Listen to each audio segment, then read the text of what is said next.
Hi masters మరియు మీకోసం ఛానల్కి స్వాగతం సుస్వాగతం. ముందుగా మన జగద్గురువైన బ్రహ్మర్షి పితామహ పత్రిజీ గారికి, మన గురుమాతకి నా ఆత్మ ప్రణామాలు మాస్టర్స్. ఓకే మాస్టర్స్, ప్రతిరోజు మన ఛానల్లోని ధ్యానం, స్వాధ్యాయం, సజ్జన సాంగత్యం జరుగుతుంది మాస్టర్స్. అలాగే జూమ్ సెక్షన్లో పాల్గొన్న మాస్టర్లకి, యూట్యూబ్లో చూస్తున్న మాస్టర్లకు కూడా ధన్యవాదాలు తెలుపుకుందాం. ఓకే మాస్టర్స్, ఈరోజు మన ఛానల్కి సీనియర్ పీరియడ్ మాస్టర్ గారైన జయశ్రీ గారు కోలాపూర్ నుంచి వచ్చారు. మేడం గారిని సాదరంగా ఆహ్వానించుకుందాం. ఈరోజు మేడం చెప్పబోయే టాపిక్ ప్రతిక్షణం ఆనందంగా జీవించడం ఎలా, ఈ గొప్ప ఆత్మజ్ఞానం అందించడానికి మేడం గారికి వెల్కమ్ చెప్దాం మాస్టర్స్. నమస్తే మేడం, వెల్కమ్ మేడం. మరి ముందుగా మన జగద్గురువైన బ్రహ్మర్షి పితామహ పత్రిజీకి, స్వర్ణమాల అమ్మకు శతకోటి పాదాభివందనాలు. నాకు ఈ అవకాశం ఇచ్చిన ఫర్ యూ మీకోసం ఛానల్ వారికి కృతజ్ఞతలు తెలియజేస్తున్నాను. Thank you madam. Class start చేస్తున్నాం. ఓకేనా? మరి బ్రహ్మర్షి పితామహ పత్రిజీ దివ్య ఆశీస్సులతో మరి నేను ఈ రోజు ఎంచుకున్న టాపిక్ ప్రతిక్షణం ఆనందంగా ఎలా జీవించాలనేది. మరి పత్రి సార్ కాన్సెప్ట్ నుంచి, ఆనంద బ్రహ్మాల నుంచి నేను ఒక కాన్సెప్ట్ తీసుకున్నాను. మరి మనం వెతికే ఆనందం, మనం ఎంతసేపు మనం ఆనందాన్ని బయట వెతుకుతూ ఉంటాం. కానీ మరి ఆ ఆనందం మన లోపలనే ఉందని మనం గమనించాం. అది ఎలా గమనిస్తామంటే ధ్యానం ద్వారా మాత్రమే. మనం ధ్యానం చేసుకోవడం వల్ల, మన లోపలికి మనం ప్రయాణం చేయడం వల్ల మన లోపలనే ఆ ఆనందం ఉంటది అని మనం గమనిస్తూ ఉంటాం. అంటే మనం ఫస్ట్ అసలు ఈ జీవితం ఎందుకు, మనం ఎందుకు జీవిస్తున్నాం, మరి ఎన్ని రకాల కష్టాలు ఎందుకు మానవులకు, మరి రకరకాల జీవరాశులు, మరి ఎంతో మంది జీవరాశులు కానీ మానవులు కానీ, మరి కోటాను కోట్ల జీవరాశులు కానీ అందరూ అసలు ఎందుకు ఈ జీవితం ఇలా ఉందని మనకు ఒక ప్రశ్న అనేది మనకు ఉదయిస్తుంటది. అంటే ఆ జీవితం మరి ఎన్నో సాధనలు, ఎన్నో చర్చలు జరిపి అందరూ, మరి యోగులు అందరూ ఎన్నెన్నో చర్చలు జరుపుతారు. అందరికీ ఒకే మార్గం, మనము ప్రతినిత్యం కూడా ఆనందంగా ఉండాలి, ప్రతి క్షణం ప్రతినిత్యం ఆనందంగా జీవించాలనేది మన యొక్క కాన్సెప్ట్. మరి ఆనందం అనేది, ఆనందో బ్రహ్మ అనేది మన యొక్క కాన్సెప్ట్. మరి బ్రహ్మ అంటే భూరతి, భూ అంటే గొప్పదైనదే మరి ఆ ఆ బ్రహ్మ పదార్థం అని. అహం బ్రహ్మాస్మి అంటారు. మరి ఏది గొప్ప? నేను అనేది. అంటే నేను అంటే ఈ జీవాత్మ, ప్రజ్ఞానం అంటే బ్రహ్మ అని కూడా చెప్పుకోవచ్చు. మరి ఎగ్జాంపుల్ చెప్తాను. ఒక బీచ్కి వెళ్తాం. బీచ్కి వెళ్ళి అక్కడ సముద్రంలో ఒక ఫోటో తీస్తే మనకు చాలా సంతోషం అనిపిస్తుంది. అదే మనం సముద్రం నిలబడి ఆ యొక్క ఎంజాయ్మెంట్ ను అనుభవిస్తే మనకు ఎంతో ఆనందం అనిపిస్తుంది. ఆనందం వేరు, సంతోషం వేరు. మనం అనుభవించేది సంతోషం. మరి ఆనందం అంటే ఏంటి? అస్సలు నిజమైన ఆనందం అంటే మన లోపలనే ఉంది, ఎక్కడో లేదు. మరి పిరమిడ్ స్పిరిచువల్ సొసైటీ వారు కూడా మరి 1991లో ఆ ధ్యాన కర్నూలులో స్థాపించారు. ధ్యాన మార్గం చెప్పబడింది. మరి ఆ పత్రి సార్ ఒక ఊరు నుంచి మరి రాష్ట్రం అంతా, దేశం అంతా, పట్టణాలంతా ఒక్కొక్క ఊరికి ఒక్కొక్క, అసలు ఎవరు ఒక్కరు దొరికినా, ఇద్దరు దొరికినా సారు మరి ధ్యానం చెప్పేవాళ్ళు. అప్పట్లోనో మనం ఇప్పుడు జూమ్ లో 10 మంది వస్తే 10 మందేనా, 5 మందేనా అంటాం. కానీ ఎంత మనకి ఆ జ్ఞానం సార్ ఏం చెప్పారు, మనకున్న జ్ఞానాన్ని పంచుతూ ఉండాలి, పంచుతున్నప్పుడే పెంచబడుతుంది, దాచుకుంటే దోచుకోబడుతుంది అని చెప్పాడు. మనం ధ్యానం చేసేదానికన్నా ఆ ధ్యానం చెప్పడం వల్లనే ఎక్కువ ఎనర్జీని మనం పొందగలుగుతామని చెప్పాడు. మరి ఈ యొక్క ఎంజాయ్మెంట్ సైన్స్ అనేది తిరుపతిలో స్టార్ట్ అయింది. అంటే అది బేసిక్ గా కూడా ప్రతి పట్టణము, రాష్ట్రము, జిల్లాలో మరి మానవుడు ఏ విధంగా ఆనందంగా ఉండాలి, మరి ఆ ప్రజలకు అనేది బోధించడం జరుగుతుంది. మరి సార్ ఒక శాస్త్రంగా కూడా, అంటే ఇప్పుడు ఏదైనా ఫర్ ఎగ్జాంపుల్ మనం ఒక పని చేస్తాం, ఏదైనా పని అంటే ఏదైనా శాస్త్ర ప్రకారంగా చేసినా చెయ్యకపోయినా కూడా ఏదైనా ఒక పని చేసినా, అంటే దానికి ఎగ్జాంపుల్ ఉన్నారనుకో, ఒక రైతు పొలం పండిస్తాడు అంటే అతనికి శాస్త్రం తెలిసి పండించినా తెలియక పండించినా ఆ పంటలు అనేవి పండుతుంటాయి. కానీ ఒకవేళ అతనికి శాస్త్రం తెలిస్తే అతను అక్కడ ధ్యానం చేసుకొని చక్కగా ధ్యానం చేసుకొని మంచి ఎరువులను వేసి ఇంకా చక్కగా కాస్త ఎక్కువ పంట పండిస్తారు. అదే మరి ఒక సంగీతం అనుకోండి, పాటలు అనుకోండి, ఒక గురువు దగ్గర మనం నేర్చుకుంటాం అనుకోండి, ఎంతో చక్కగా ఆ సరిగమ లోపల అంటే సరిగమలు కూడా కరెక్ట్ సరైన రీతిలో నేర్చుకుంటాం. అదే మనంతలకు మనం నేర్చుకుంటాం అనుకోండి, అక్కడ అపస్వరాలు అనేవి ఉంటాయి. అంటే మనకు ఒక శాస్త్రం తెలిసిన మనకు ఆ గురువులు ఉన్నా రాకపోయినా ఆ పాటలను నేర్చుకోగలుగుతాం, చేయగలుగుతాం. కానీ ఒక గురువు ఉన్నాడనుకో, ఒక సద్గురువులు ఉన్నారనుకోండి, ఎంతో చక్కగా నేర్చుకుంటే అది మనకి ఎంతో ఆనందాన్ని ఇస్తుంది. ఆ ఆనందం అది ఎక్కడో లేదు. ప్రతి క్షణం ఆనందంగా ఉండాలంటే మనం తెలిసి చేస్తే చాలా ఎక్కువగా ఆనందపడతాం అంటారు. మరి పత్రి సార్ ఏం చెప్పాడు? ప్రతిదీ ఒక శాస్త్రమే అని చెప్తాడు సారు. ప్రతిదీ ఒక శాస్త్రమే, ప్రతిదీ ఒక సైన్సే అని చెప్తారు. అంటే ఇప్పుడు ఫర్ ఎగ్జాంపుల్ మనం రికార్డ్ చేస్తున్నాం. ఇప్పుడు ఏదైనా అంటే అది రికార్డ్ ఎలా చేయాలనేది కూడా అది కూడా ఒక శాస్త్రమే, ఒక సైన్స్ అని చెప్తారు. మరి ఇంత ప్రతి చిన్న చిన్న విషయాలకే ఇంత సైన్స్ అంటాం, శాస్త్రం అంటాం. మరి ఇంత అద్భుతమైన మరి ఆ మానవ శరీరాన్ని మనం తీసుకొని వచ్చామే. మరి మన జీవితానికి ఒక శాస్త్రం, ఒక సైన్స్ అనేది ఉండకపోలేదు. మరి ఏదైనా ప్రతిది కూడా మనం ఆలోచించుకొని ప్రతిది ఆలోచిస్తే ప్రతి దాంట్లో కూడా ఆనందాన్ని మనం వెతుక్కోవచ్చు. ఆనందం అనేది మన లోపలనే ఉంది. ప్రతి క్షణం ఆనందంగా అంటే ఎరుకతో ఉండాలి. ఇంకా ధ్యానం చేసే వాళ్ళైతే ప్రతి క్షణం ఎరుకతో ఉండాలి. ఏం మనం మాట్లాడే ప్రతి మాట కూడా మనకైనా ఉపయోగపడాలి, ఇతరులకైనా ఉపయోగపడాలి అని చెప్తుంటారు. ఇప్పుడు ఫర్ ఎగ్జాంపుల్ ఉదయాన్నే లేస్తాం. ఉదయాన్నే లేచి మరి 4:00 లేవాలనుకుంటాం. లేవాలనుకుంటే మరి బద్ధకం వస్తే మరి అలారం పెట్టుకొని పండుకునేవారు. అలాగే మరి ఒత్తేసి ఆఫ్ చేసి పండుకుంటాం. అదే మనం తెలిస్తే ధ్యానం విలువ తెలుస్తది అనుకోండి. తెలిస్తే 4:00 4 గంటలకే లేచి స్నానం చేసి మరి ఆ యొక్క ధ్యానం చేసుకుంటే ఎంతో ఆనందంగా ఉంటాం. అంటే అక్కడ ఆనందం అనేది మనం మిస్ గాకుండా మనం అంటే ధ్యానం యొక్క విలువను తెలుసుకున్నప్పుడు మరి ఎంతో ఆధ్యాత్మికంగా ఇదంతా శాస్త్రం మనకు తెలిసినప్పుడు ఎంతో ఆనందంగా ఉంటాం. ఒక గంట ధ్యానం చేసి పడుకుంటే మన యొక్క చిత్త వృత్తుల నిరోధమై మన శూన్య స్థితి, మహాపరిశూన్య స్థితి చెంది ఎంతో అద్భుతంగా మనము ఎంతో ఆనందంగా ఉండగలుగుతాం. దానికి వీర బ్రహ్మేంద్ర స్వామి ఏం చెప్పారంటే, ఉత్తమోత్తమము ఉచ్ఛ్వాస నిశ్వాస పంక్తుల రసితాను బ్రహ్మమగుట ముసుగులోన ముసుగులోన శివుడు పొసిగి ఉన్నాడయ్యా కాళికాంబ, హంస కాళికాంబ. మరి ఈ యొక్క మన దేహంలోనే మన దివ్య తేజస్సే ఆ ఉచ్ఛ్వాస నిశ్వాసలు మరి ఎక్కడో లేవు, మన లోపలనే ఉన్నాయి. ఆ తీర్థాన్నే గ్రోలాలి, ఆ తీర్థాన్నే సేవించాలి. మనం ఎంతసేపు బయట బయట బయట వెతుకుతూనే ఉంటాం, కానీ అవన్నీ మన లోపలనే ఉన్నాయి. ఉత్తమోత్తమము ఉచ్ఛ్వాస నిశ్వాసలు పంక్తులరిసి తాను బ్రహ్మమ అంటే ఎక్కడో లేవు, మన శరీరంలోనే ఉన్నాయి. కాబట్టి అక్కడికే తరించే మార్గం అదే. మన మార్గం చేరాలంటే మనం అక్కడికే చేరాలి. మరి ఆ మార్గం చేరాలంటే మనం ఏం చేయాలి? కళ్ళు మూసుకోవాలి, మరి మన శ్వాసను గమనిస్తూ ఉండాలి. ఆలోచనలు వస్తూ ఉంటాయి, కట్ చేసుకుంటూ మళ్ళీ మళ్ళీ మన యొక్క చిత్త వృత్తులను ఎప్పుడైతే నిరోధం చేసుకుంటామో అప్పుడే మన మనసంతా కూడా శూన్యమైపోతుంది, మహాపరిశూన్యమైపోతుంది.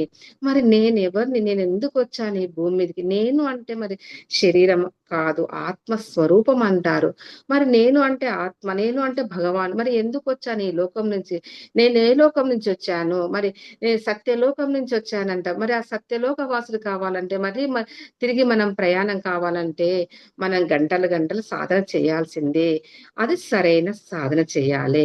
సరైన సాధన చేయాలంటే గంటలు గంటలు సాధన చేసి మనం ఎవరమో తెలుసుకొని ఆ యొక్క తెలుసుకున్నప్పుడే మనం వచ్చిన పని ఏందో, మన భూమి మీదకి వచ్చిన పని ఏందో కరెక్ట్ గా అవుతుంది. మళ్ళీ తెలియక ముందే మళ్ళీ మనం వాడి వెకట్ చేసే మళ్ళీ పునరభిజనం, పునరభిమరణ, మరి ఇలాంటి జన్మలు ఎన్నో ఎత్తాల్సి వస్తుంది. కాబట్టి మనం వచ్చిన పని తెలుసుకుంటే మనకి ఎంతో ఆనందంగా, బ్రహ్మానందంగా ఉంటాం. మరి ఈ ఉత్తమోత్తమములందు ఉచ్ఛ్వాస నిశ్వాసను పట్టుకోవాలి. ఎప్పుడైతే నీ లోపల ఉన్న ఆ ఉచ్ఛ్వాస నిశ్వాసను పట్టుకుంటావో, ఎప్పుడైతే సరైన ధ్యానం నువ్వు చేస్తావో అప్పుడే నీ వచ్చిన పని ఏంటో నీకు అర్థమయ్యి ఆ సత్యలోకవాసుడిక అని చెప్తారు. మరి ఎన్నో పుణ్యాలు పాపాలు అంటే మనం చేస్తున్న అన్ని దానాలు ధర్మాలు చేస్తుంటాం. అవి ఎంతవరకు నీకు కొన్ని ఊర్ధ్వలోకం అధోలోకం తపోలోకం వరకే నీకు అవన్నీ ఉంటాయి. తర్వాత సత్యలోకానికి చేరాలంటే నీవు ధ్యాన మార్గాన్ని అనుసరించాల్సిందే, వేరే మార్గం లేదు. మరి రకరకాల ధ్యానాలు చెప్తూ ఉంటారు. కానీ మన బ్రహ్మర్షి పితామహ పత్రిజీ చెప్పిన ఆనాపాన సతి ఆ శ్వాస మీద ధ్యానం ఎప్పుడైతే సరైన ధ్యానం చేస్తావో అప్పుడే నీ లోకానికి నీవు చేరుకుంటావు. ఎగ్జాంపుల్ మరి మన ఇంట్లో పని వాళ్ళు ఉంటారు, వాళ్ళకి జీతం ఇస్తాం, రోజు పంచభక్ష పరమాణం పెడతాం అనుకోండి. ఒకవేళ పెట్టినా కూడా వాళ్ళు ఏం చేస్తారు, మళ్ళీ వాళ్ళు సాయంత్రం కాగానే వాళ్ళ ఇల్లు ఎప్పుడు చేరుకోవాలని చూస్తుంటారు. అంటే ఇవన్నీ కూడా మన అద్దె నివాసాలు, మన సత్యలోక మన యొక్క ఇల్లు, స్వంత ఇల్లు అనేది ఎక్కడ ఉంటది, సత్యలోకంలో ఉంటది. అంటే ప్రతి క్షణం కూడా గుర్తించుకోవాలి, నేను శరీరం కాదు, ఈ శరీరాన్ని వదిలి వెళ్తుంది. కానీ మనం ఏం చేస్తున్నాం, ప్రతి కనిపించేవన్నీ కూడా ఇది నేను, నా ఇల్లు, ఇదంతా నాది నాది నాది, నేను నాది అనే అహంకారం మమకారాలతోటే ఉన్నాం మనం. అంటే ఉండాలి మమకారాలు. ఆ స్వధర్మం కుటుంబ ధర్మం పాటించాలి, శరీర ధర్మం పాటించాలి, స్వధర్మం పాటించాలి. అవి ఉండాలి. ఎలా ఉండాలి, ఎంత ఉండాలి, అంటనట్టు ఉండాలి. వాళ్ళలో సంసారంలో నిర్వహణ కూడా అన్నారు సారు. మరి సంసారం చేసుకుంటూ ఎంత వరకు ఉండాలి, ఏది కరెక్ట్, ఎంత వరకు ఉండాలనో అంతవరకే ఉంటూ అంతవరకు చేస్తే నీ వచ్చిన పని. ఇలాంటి గురువులు మనకు దొరుకుతారో తెలియదు. ఇప్పుడు అంటే మరి మన అద్భుతమైన సాధనలో ఉన్నామంటే మన పత్రిసార్ మనకు దొరికాడు. ఎన్నో ఎన్నో వింటాం పత్రిసార్ దగ్గర. మరి ఎంతో మంది చేంజ్ అయిన వాళ్ళు ఉన్నారు. మరి ఆ మార్గాన్ని మనం అనుసరించాలి. ఇంకా ఎన్నిసార్లు చెప్పినా కూడా మళ్ళీ మళ్ళీ మొదటి మార్గంలో మళ్ళీ మాయలో పడిపోతాం. మాయ అనేది ప్రతిదాన్ని మాయలో పడిపోతాం. కానీ దాన్ని మన ప్రతి క్షణం ఎరుకతోటి ఉండాలి. మరి సార్ ఒకసారి నాకు అడిగాడు, సార్ మా ఇంటికి వచ్చినప్పుడు నేను చెప్పాను, సార్ నేను పూజలు చేస్తుంటే మరి ఈ ఒక బాబా విగ్రహం నుంచి పసుపు కుంకుమ విభూతి అన్ని వచ్చేసాయి. అన్ని వచ్చే అంటే రియల్ గా ఎక్కడో విన్నాం, ఎక్కడో చూసినాం, నిజంగా మరి బాబా నుంచి అన్ని వస్తే చాలా సంతోషం అనిపించింది. అంటే ధ్యానం చేసుకోండి మేడం అని. లేదు సార్, ఎంత బాగా వచ్చినాయి చూడండి నేను చేస్తే. అంటే నేను పూజ చేస్తే ఆ బాబా విగ్రహం నుంచి పసుపు వస్తుంది, కుంకుమ వస్తుంది, విభూతి వస్తుంది, మరి అన్ని వచ్చినాయి కదా, ఎంత బాగా వచ్చిందంటే ఇంకా చాలు మేడం. ఎందుకు చాలు సార్, ఎంత సంతోషం అనిపిస్తుంది అంటే సార్ చెప్పాడు, ఎన్ని రోజులు సంతోషం ఉంది నీకు అని చెప్పాడు. మా ఇంట్లో 7 days వచ్చినాయి. అట్లా ఒక్కొక్క రోజు ఒక్కొక్క బొట్టు, ఒక్కొక్క ఆకారం. ఒక రోజు సోమవారం అయితే అడ్డనామాలు వచ్చినాయి, మరి శనివారం అయితే వెంకటేశ్వర నామాలు వచ్చినాయి, ఆదివారం అయితే సూర్యుడి నామాలు. ఇలా రకరకాల బొట్లు చూస్తూ అవన్నీ చూస్తూ 7 days మరి ఎంతో హ్యాపీ అనిపించింది. ఎన్ని రోజులు అనిపించిందమ్మా అంటే ఉంది సార్ ఒక 7 days. ఆ తర్వాత అన్నాడు సార్, ఆ తర్వాత ఏం లేకున్నది. అంటే అది బయటికి వచ్చిన ఆనందం మాత్రమే. మరి లోపలికి అంటే ఓహో ఇదంతా నాకు అంటే ఆ పూజల స్థితిలో ఉన్నప్పుడు నేను అడిగాను బాబాను, బాబా ఇన్ని పూజలు చేస్తున్నాం కదా, మరి రోజు తెల్లవారుజాము 4 గంటలు లేచి 1 లీటర్ పాలతోటి, 1 బిందె నీళ్ళతోటి అభిషేకాలు, ఫలాలు, అవన్నీ టిఫిన్లు, రకరకాల టిఫిన్లు బాబాకు పెట్టి అలసిపోయేదాన్ని. మరి ఇంత అలసిపోతున్నా బాబా, నాకు ఏదైనా నా పూజలు అందుకుంటున్నావా లేదా, మరి అందుకున్నట్టయితే ఒక చిన్న మిరాకిల్ చూపియండి బాబా అంటే నాకు ఆ రోజు అది చూపించింది బాబా. కానీ పత్రిసారి వచ్చిన తర్వాత అర్థమైంది, అంటే ఇది కూడా శాశ్వతంగా. అంటే ఇది ఎంతసేపు ఉన్నది, కొన్ని రోజులు ఉన్నది, తర్వాత మళ్ళీ దుఃఖము బాధ అన్నీ ఉంటాయి. ఎప్పుడైతే మనం ఆ ఆనంద స్వరూపం నిత్యానందంలో ఉంటామే అప్పుడే. అంటే కృష్ణుడు కూడా చెప్తాడు, జ్ఞానాగ్ని దగ్ధ కర్మాణం. చాలా మంది అనుకుంటాం ధ్యానం చేస్తే మరి కర్మలన్నీ దగ్ధమైతే మా రోగాలన్నీ పోతాయి. కానీ ధ్యానం చేసినా కూడా కర్మలు దగ్ధం కావు. ఆ కృష్ణ భగవానుడు చెప్పాడు భగవద్గీతలో, జ్ఞానాగ్ని దగ్ధ కర్మాణం. నువ్వు ధ్యానం చేసినా కూడా నీ కర్మలు దగ్ధం కావాలంటే అక్కడ జ్ఞానం రావాల్సిందే. అక్కడ నీ యొక్క ఫర్ ఎగ్జాంపుల్ ఒక ఒక యజ్ఞగుండం ఉందనుకోండి, దాంట్లో సమిదలు వేస్తాం. అంటే దాంట్లో సమిదలు వేస్తే ఆ అగ్ని ప్రజ్వరిల్తేనే అక్కడ సమిదలు అనేవి ప్రజ్వరిల్తాయి, లేకుంటే ఆ సమిదలు అనేవి అంటుకోవు. ఎందుకు అంటే అక్కడ అగ్ని ప్రజ్వరిల్లలేదు. మనం ధ్యానం చేసి అక్కడ ఆ యొక్క కర్మలని దగ్ధం కావాలి. ఎంతసేపు ఆ శరీరాన్ని కష్టపెట్టాలి, సరైన సాధన చాలా మంది చేస్తుంటాం, ధ్యానం గంటలు గంటలు గంటలు చేస్తుంటాం, కానీ సరైన సాధన చేస్తలేము. మన శరీరం ఏమైపోయినా సరే గంట సేపు నేను కూర్చోగలుగుతా, అరగంట సేపు కూర్చోగలుగుతా, నా గంట సేపు కూర్చొని ఆ విశ్వశక్తి మన లోపల ఆ యొక్క మన తల మధ్య బ్రహ్మ రంధ్రం గుండా మన శరీరంలోకి ఎప్పుడైతే ప్రవేశిస్తుందో అప్పుడు మన శరీరంలో అణువణువు కణం కూడా శక్తివంతంగా, తేజోవంతంగా, ప్రకాశవంతంగా విరాజిల్లుతుంది. ప్రతి కణం, ప్రతి అణువు, అన్ని శక్తివంతం కావాలంటే సరైన సాధన చేయాలి. ఎప్పుడైతే సరైన సాధన మనం చేస్తామో అప్పుడే మనం ప్రతి క్షణం ఎవరైనా ఒక్క మాట మాట్లాడితే మనకు ఎంత రోషం వస్తుందో, అంటే మనకు అక్కడ జ్ఞానం లేదు. ఒక తిట్టినా, ఒకటి ఏదైనా చేసినా ఎంత ఇంకా ఇక్కడ లోపల అగ్ని ప్రజ్వరిల్లుతుంటది. కానీ అదే మనం సరైన సాధన చేస్తాం అనుకోండి, సరైన సాధన చేస్తే మనకు అక్కడ ఏమైతది, మన జ్ఞానం వాళ్ళకి తెలియక మాట్లాడిండ్రు, నాకు వాళ్ళకి తేడా ఏంటి, వాళ్ళ అజ్ఞానంలో మాట్లాడిండ్రు అని అట్లా మనము జ్ఞానంతో మనకు హ్యాపీగా ఉంటాం, చాలా హ్యాపీగా ఉంటాం. ఇప్పుడు మా ఇంట్లో అంటే వాళ్ళ కారు డ్రైవర్సే ఉన్నారనుకోండి, వాళ్ళు తెలిసి తెలియక మనం ఏదైనా అమౌంట్ ఇస్తే వాళ్ళు దానిలో తీసుకుంటుంటారు. నిన్న మన చేసిన ఎగ్జాంపుల్ అంటే వాళ్ళు తీసుకుంటుంటే ఇంట్లో అందరు అనేది, అమ్మ అంత అమౌంట్ తీసుకుంటే వాళ్ళు అసలు వాళ్ళని తీసేయాలి, వాళ్ళని మనం ఉంచుకోవద్దని చెప్పేది. నాకు అప్పుడు అనిపించింది, అరే వాళ్ళకి లేకనే తీసుకున్నారు, అయినా మనకు చెప్పి తీసుకుని అదొక హ్యాపీనెస్ ఉంటది. వాళ్ళు చెప్పకుండా అట్లా ఒక ఒక 10 రూపాయలని 100 రూపాయలు తీసుకున్నంటే వాళ్ళకి బాధ అనిపించింది, కానీ నాకు బాధ అనిపించలేదు. ఎందుకంటే వాళ్ళకి లేదు, తీసుకున్నారు, ఓకే. కానీ మనకు వాళ్ళకి తెలియజెప్పాలి, ఇది కాదు, ఇది తప్పు, ఇది ఇట్లా చెయ్యండి అని. అంటే నేను కూడా జ్ఞానం రాకముందు నేను కూడా అనుకునేదాన్ని, ఎవరైనా పనులు అట్లా చేయొద్దు, వాళ్ళని తీసేయాలి. కానీ ఇప్పుడు జ్ఞానం వచ్చినాక వాళ్ళకి మనం తెలియచెప్పాలి. ఎందుకంటే వాళ్ళకి పిల్లలు ఉంటారు, సంసారం ఉంటది. మరి కడతాల్లో కూడా పత్రిస్తారు, అక్కడ జ్ఞాన యజ్ఞాలు అవుతుంటే అక్కడ చాలా మంది దొంగతనాలు అవి అలా అమ్మడోళ్ళు అంతా తీసుకుపోతుంటే, అరే వారికి లేవు కాబట్టి తీసుకుపోతున్నారా అని చాలా సార్లు అనేవాళ్ళంట. చూడండి సార్కి మనకి ఎంత వ్యత్యాసం ఉంటుందో. కానీ ఈ ధ్యాన మార్గంలోకి వచ్చిన తర్వాత ప్రతి పాయింట్, ఎవరైనా మాట్లాడుతుంటే కూడా ఎంత సంతోషం అనిపిస్తుంది అంటే, అసలు వాళ్ళకి ఎంత కోపం వచ్చి వాళ్ళు ఎంత కోపంతో మాట్లాడినా ఆ ప్రతి వర్డ్ని అర్థం చేసుకోగలుగుతున్నాం. నాకైతే అసలు లోపల సంతోషం, హ్యాపీనెస్ అవుతుంది. చిన్న బాబు ఉన్నాడు మాకు, చిన్న మనమ 2 మంత్స్ 3 మంత్స్ ఆ బాబుకు. అయినా కూడా నేను ఎక్కడ ఆగలేదు. చాలా మంది అసలు పిల్లలు ఉంటే ధ్యానాన్ని కూడా బంద్ చేస్తాం. ఎవరైనా ఇంటికి మన హాలిడేస్ లో వచ్చినప్పుడు ధ్యానాన్ని కూడా బంద్ చేస్తాం. మన 2 మంత్స్ అయినా కూడా నేను క్లాస్ చెప్పేది, మాకు పిరమిడ్ దగ్గరనే ఉంది, క్లాస్ చెప్పేదానికి వెళ్ళేదాన్ని.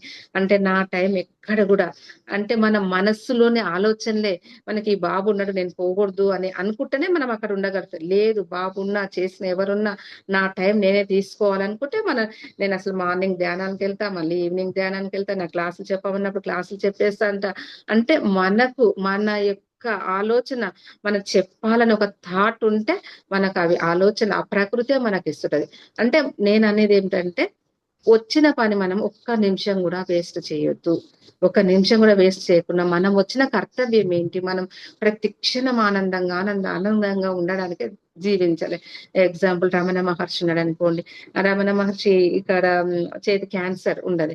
అయితే చాలా మంది రమణ మహర్షిని అడిగేవారంట, స్వామి ఎంత ఇబ్బంది పడుతుంది చూడండి, మీరు అంత ఇబ్బంది పడుతుంది, మీరు చూపించుకొని. అంటే రమణ మహర్షి చెప్పారంట, ఓహో నేను కూడా చూస్తున్నా, నా శరీరం ఇబ్బంది పడుతుందా, అవును చాలా ఇబ్బంది పడుతున్నట్టుంది, నేను కూడా గమనిస్తూనే ఉన్నా, దాని ఇష్టం లే అని వదిలేస్తారంట. అంటే వాళ్ళు మనోతీత స్థాయికి వెళ్ళిన వారు. ఆ శరీరం నేను కాదు, నేను ఆత్మను, నేను భగవత్ స్వరూపాన్ని అని చెప్పు ఆ స్థాయికి వెళ్ళిన వారు కాబట్టి వాళ్ళకి శరీరం మీద ఏమీ ఉండదు. అంటే మనం కూడా మరి ఇంతటి సద్గురులు దొరికారు కదా, మనం ప్రతి క్షణం కూడా ఆనందమయ జీవితాన్ని గడపాలి. మరి ధ్యానం చేస్తాం, ధ్యానం చేసిన తర్వాత ఫర్ ఎగ్జాంపుల్ ఒక ట్యాంక్ ఉందనుకోండి, ఆ వాటర్ నిండా నింపుతాం. కానీ ఆ యొక్క దానికి చిన్న చిల్లు ఉంటది, ఆ వాటర్ అంతా కూడా కారిపోతుంటది. మనం ఎంత వాటర్ నింపినా కూడా అది ఆ యొక్క నిండదు. ఎందుకంటే ధ్యానం చేసుకుంటున్నాం, మన శక్తిని అంతా వృధా చేసుకుంటున్నాం అక్కడ.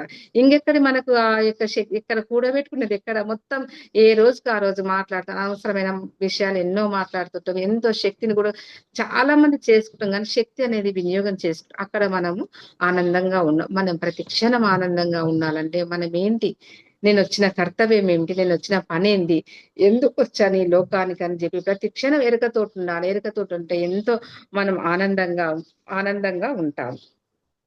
ఫర్ ఎగ్జాంపుల్ మనము అంటే ఈ యొక్క శరీరం అనేది దేవాలయం, ఇది ఒక శరీరం దేవాలయం లాంటిది. అందులో ఉండే ఆత్మ మరి భగవత్ స్వరూపం. మరి ఈ ఆత్మను మన శరీరంలో ఉన్న ఈ పరమాత్మను దర్శించాలంటే ఈ శరీరాన్ని చాలా పవిత్రంగా ఉంచుకోవాలి అన్నట్టు. ఇప్పుడు ఏదైనా ఒక మనం ఏదైనా ఒక జాబ్ చేస్తుంటాం. జాబ్ చేసి ఒక 100 రూపాయలు సంపాదించుకున్నాం అనుకోండి. అంటే ఎంతో ఆనందం ఉంటది. అదే ఒక దొంగతనం చేసి ఒక 1000 రూపాయలు దొంగతనం చేసి ఎంత బాధపడతాం. అంటే ఇందులో ఉండే ఆనందం చూడండి, అందులో ఉండే ఆనందం చూడండి. ఏదైనా కష్టపడితేనే ఫలితం వస్తుంది. దాంట్లో కూడా మనం ఆనందాన్ని అనేది వెతుక్కోవచ్చు. అందుకే రామకృష్ణ పరమహంస 3 విషయాలని చెప్పాడు. ఒకటి విషయానందం, ఒకటి బ్రహ్మానందం, ఇంకొకటి భజనానందం అని చెప్పి. విషయానందం అంటే మనకు చూడండి, ఒక్క విషయం ఏదైనా తెలిస్తే మనకి ఏదైనా హ్యాపీకరమైన అంటే సంతోషకరమైన నువ్వు చెప్పి చాలా ఎంతసేపు సంతోషపడతాం? ఆ రోజు 1 గంట 2 గంటలు సంతోషం, ఏదైనా ఒక హ్యాపీ న్యూస్ తెలిస్తే. మరి భజనానందం అంటే ఆ 1 గంట సేపు భజన చేస్తాం, లేదా సరిగమలు వింటాం, ఒక పాటలు వింటాం. అది కూడా ఒక 2-3 గంటలు ఉంటుంది. మరి అదే బ్రహ్మానందం అంటే మరి ధ్యానం ద్వారా ఆ బ్రహ్మానంది పొందితే ప్రతి క్షణం ఆనందంగానే ఉంటుంది. బ్రహ్మానందం ప్రతి క్షణం ప్రతిరోజు అసలు ఈ యొక్క మనం ఏది మన చుట్టుపక్కల ఏం జరుగుతున్నా మనం అన్నిటిని కూడా తీసుకుంటాం. ఏది కూడా మన లోపలికి తీసుకోం. అంటే తామరాకు మీద నీటి బొట్టులా ఉంటుంది అప్పుడు మన జీవితం. ఏదైనా సరే లోపలికి తీసుకున్నప్పుడే మనకు ఆ బాధ అనేది, మనం లోపలికి తీసుకోకుంటే ఏ బాధ కూడా ఉండదు. అంటే ఆ విషయం ఇప్పుడు బ్రహ్మానందం అంటే అది కూడా మనం గంటలు గంటలు సాధన చేయాలి. ఎప్పుడైతే సాధన చేస్తామో అప్పుడు మన థర్డ్ ఐ విచ్చుకుంటుంది. అప్పుడు అనుకుంటాం, అసలు నేను ఎందుకు వచ్చాను ఈ భూమి మీదకి, మరి నేను రావాల్సిన పని ఏంటి, మరి నేను ఎలా ముగించుకోవాలి నా జీవితాన్ని, మరి నేను తెలుసుకొనే పోవాలి. లేకుంటే అక్కడ అన్ని ఆ రికార్డ్స్ చూస్తాం, ఇలా అయ్యో నా జన్మ అంతా వేస్ట్ చేసుకున్నామే అని మళ్ళీ జన్మ తీసుకోవాలి. మళ్ళీ జన్మ తీసుకుంటే మరి ఇలాంటి గురువులు దొరకరో తెలియదు. ఈ జన్మల దొరికిండ్రు, ఎంతో మన అదృష్టవంతులం అనుకోవాలి. మరి ఈ జన్మలకు మనం ధ్యానం అనేది తెలుస్తుంది కాబట్టి మరి అందుకే మనం ఉన్నప్పుడే, మన జీవితం ఉన్నప్పుడే మనకు అంటే మనకు ప్రతి క్షణం ప్రతిసారి చివరి వరకు కూడా ఏ నిమిషాన్ని కూడా సార్ వేస్ట్ చేయలే. చివరి వరకు కూడా ప్రతి నిమిషాన్ని వాడుకున్నాడు కాబట్టి సార్ ఎంతో మరి అంత గొప్పగా ఎదిగిపోయారు సారు. అందుకే ఆ బ్రహ్మానందాన్ని కూడా మనము ధ్యానం చేసి సాధన చేసి ఉండాలి. నేను ఒకసారి ఒక్కసారి ఆనందాన్ని పొందగలిగాను. ఒకసారి హైదరాబాద్ లో బిఎన్ రెడ్డిలో మా పిల్లలు చదువుతున్నారు. అక్కడ బాబా దగ్గరికి వెళ్ళాం. ఆ రోజు ముక్కోటి ఏకాదశి. అక్కడ వెళ్ళినప్పుడు బాబా దిక్కు ఇట్లా 3 ప్రదక్షిణ చేసి బాబా కొబ్బరికాయ తీసుకుపోదామంటే మా బాబా అన్నాడు కదా, అమ్మ బాబా కొబ్బరికాయ ఎందుకు, అక్కడ చాలా మంది అడుక్కునే వాళ్ళు ఉన్నారు కదా, అదేదో డబ్బులు అక్కడ వాళ్ళకి ఇచ్చేసే అని చెప్పింది. అనేది కూడా కరెక్టే కదా. మరి మీరు అంటారు కదా, ఏ ఏ జీవరాశి పెట్టినా బాబా తిన్నట్టే అంటారు కదా, కుక్కలకు వీటికి పెడతారు కదా, బాబా ఆ రూపకంగా వచ్చి తింటారు అంటారు కదా, అక్కడ మరి మానవులే ఉన్నారు కదా, మనుషులే ఉన్నారు కదా, వాళ్ళకి ఇచ్చేసే అని చెప్పింది. సరే అని ఇచ్చేసిన. ఆయన కూడా బాబా దగ్గరికి వెళ్తుంది. మనం ఏదైనా గుడికి వెళ్తే కొబ్బరికాయ తీసుకపోయేది మనకు సాంప్రదాయం. సరే అని చెప్పి ఒక 3 అరటి పండ్లు ఉంటే ఆ 3 అరటి పండ్లని తీసుకొని బాబా దగ్గర 3 ప్రదక్షిణ చేసేటాలకి అప్పుడు ఒకలాంటి ఎనర్జీ బాబా నుంచి. నాకు తెలియదు అది ఏం ఎనర్జీయో నాకు తెలియదు. నేను అంటే గమనిస్తున్నా, ఏదో ఎనర్జీ బాబా నుంచి నా లోపలికి పోతుంది అని గమనించుకుంటూ అలాగే కళ్ళు మూసుకొని ఒక 3-4 గంటలు నిశ్చల స్థితిలో ఉండిపోయినా. కళ్ళకు నీళ్లు కారిపోతున్నాయి. ఏంటో అర్థమైతలేదు.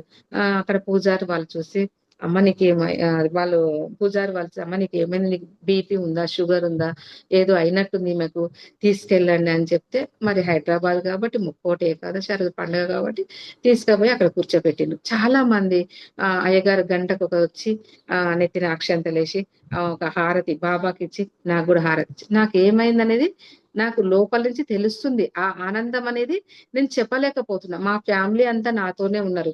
మా పిల్లలు మా సార్ అంతా నాతో ఉన్నారు. ఒక 4 గంటలు అయింది. ఇక్కడే ఉంటే జనాలంతా వస్తారు. అసలు అమ్మకి ఏమైందో తెలియట్లేదు, మీ ఇంటికి తీసుకెళ్ళంటే బాబు వాళ్ళు మా ఇంటికి తీసుకొచ్చిండ్రు. తీసుకొచ్చిన తర్వాత అక్కడ పిరమిడ్ మాస్టర్స్ ఉన్నారు. Third I master Suvarna madam అని ఉన్నది. అక్కడ ఆమెను తీసుకొస్తే ఇది దీన్ని బాబా నుంచి వచ్చిన శక్తిపాతం, ఇది కోటికో ఎవరికో ఒక్కరికి అవుతుంది, అది డైరెక్ట్ బాబా నుంచి వచ్చింది, అది అన్ని చక్రాస్ ఒకటేసారి ఓపెన్ అయింది, అందుకే తట్టుకోలేకపోతున్నాము అని చెప్పి ఇంటికి పంపించిండు.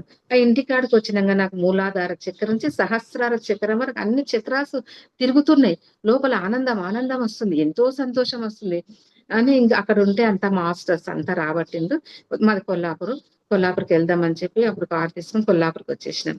ఆ కొల్లాపూర్కి వచ్చిన తర్వాత ఎక్కడ చూసినా ఆ ఒక ఈ ప్రకృతిని చూసిన ఏది చూసినా లోపల సంతోషం. అసలు నిజంగా నేను కొన్ని రోజులు అంటే ప్రతిరోజు కొంత క్షణాలు అనుభవించిన.